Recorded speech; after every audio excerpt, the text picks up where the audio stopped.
දවසක් සිළුමිණ මහා සෑය වඳින්න මලියදේව මහරහතන් වහන්සේ ලංකාවේ වට්ටාරම කියන පන්සලේ ඉඳලා වඩිනෝ තව්තිසාවට. තව්තිසාවට සිළුමිණ සෑය වඳිනකොට මලියදේව හාමුදුරුවෝ දකින්නෝ කවදාවත් දැකපු නැති පාටක මිනිස්සෙක් ඇවිල්ලා වඳින.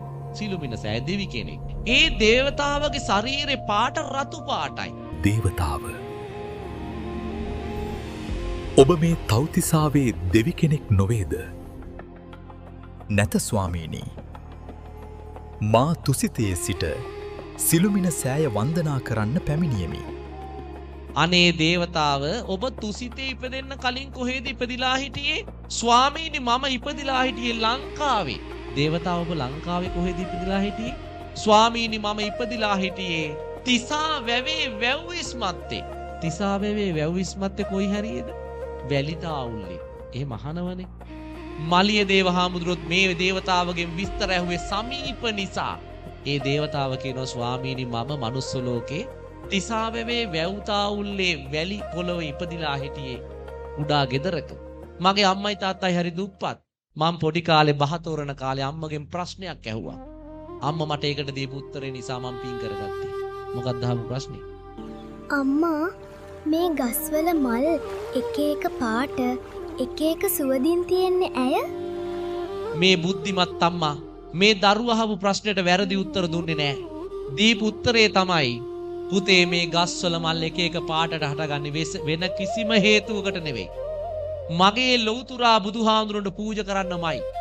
මේ මල් වල එක එක සුවඳ තියෙන්නේ බුදුහාඳුරන්ට පූජා කරන්නමයි. බුදුහාඳුරන්ට පුතේ එකම જાතියක මල් පූජා කරනවට වඩා පාට පාට මල් පූජා කරන එකෙන් පින වැඩි. එක එක සුවඳ තියෙන මල් පූජා කරන එකෙන් පුතේ පින වැඩි කිව්වා. අම්මා දීපු උත්තරේ කොහමද? අර පුතා එදා ඉඳන් මලක් දැක්ක ගමන් කඩාගෙන දුවගෙන ගෙදර රන් එනවා. අම්මේ අපි මේක පූජා කරමු. දවසක් මේ පොඩි දරුවා අවුරුදු 7 දී තිසාවැවේ වැව්තාවුල්ලේ සෙල්ලම් කරමින් ඉන්නකොට දකින්න දුර රත්මල් පඳුරක්. මේ දරුවා ගිහිල්ලා අර රත්මල් පඳුරේ රත්මල් ටික කඩාගෙන ඇවිල්ලා තමන්ගේ යාළුවන්ට කියනවා අපි මේ මල් ටික පූජා කරමු. යාළුවෝ කියනවා අපෝ බෑ. ඔය මල් පූජා කරන්න ගෙදර ගියොත් අම්මලයිත් අපිට සෙල්ලම් කරන්න එන්න දෙන්නේ නෑ අද. ඒ නිසා ගෙදර යන්න බෑ. අපි මෙතන පූජා කරන ක්‍රමයක් තියෙනවා පූජා කරමු. මේ පොඩි එක්කෙනා කියනවා මෙතන පූජා කරන්නත් පුළුවන්. මම පන්සලේ චෛත්‍ය දැකලා තියෙනවා. අපි මේ වැලි වලින් චෛත්‍යයක් හදාගමු. අපි වැලි වලින් මෙතන චෛත්‍යයක් හදාගෙන මේ චෛත්‍යෙට මේ මල් ටික පූජා කරමු. පොඩි එක්කෙනා පන්සලේ තියෙන චෛත්‍ය තමන්ගේ හිතේ මවාගෙන අර වැලි වලින් චෛත්‍යයක් හැදුවා. වැලි වලින් චෛත්‍යයක් හදලා අර චෛත්‍ය වටේට මල් ටික තියලා පූජා කළා. මේ පොඩි දරුවා වැලි වලින් චෛත්‍ය හැදුවත් පන්සලේ චෛත්‍යේ ඒ ධාතු ගර්භය හිතේ මවාගෙන මල් ටික පූජා කළා. ජීවමාන සංඥාවෙන් පින් සිද්ධ වුණා. හැබැයි ඒ දරුවා ගෙනාපු ආවුස එතනින් ඉවරයි. පෙර සංසාරේ කර්මයක් ඉස්මතු වෙලා එදා රාත්‍රී දරුවට උදරාබාධයක්. දරුව රෑ මිය ගියා. මී යන වෙලාවේ දරුවගේ හිතේ හවස පූජා කරපු රත්මල් ටික චුති චිත්තේ යහපත් දරුව දිව්‍ය ලෝකෙ ගිහිල්ලා ඉපදුනා රතු පාටට.